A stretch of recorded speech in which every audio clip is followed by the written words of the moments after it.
And of course, now we're introducing AI tools to really wondered help. if you'd mentioned the dreaded AI, which of course we're all desperately scared of, but useful, potentially?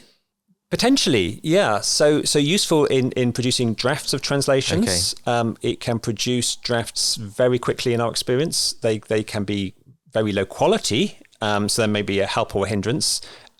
Here's a funny thing. So if you're sat down with a group of people translating the Bible and someone produces their own little draft, here's the next paragraph, I think I've got this right.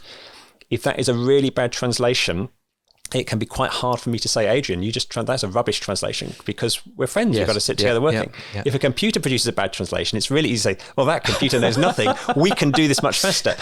And yet it might have done some of the So the anonymity itself. of AI is actually potentially a help rather than a hindrance. Yes, yeah. It can actually really help, especially on long chunks. Yeah, and it might have some things that the downside is not that it produces imperfect translations. That the downside is that the task of translation is itself the training material for the translators.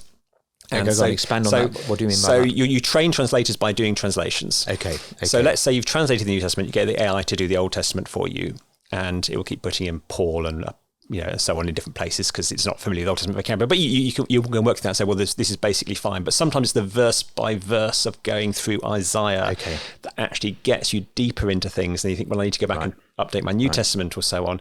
So there's a danger of shortcutting some of the translation processes. But it will certainly accelerate. And the other thing, actually, at the moment, more significant that AI is doing is it's helping accelerate the checking of translations.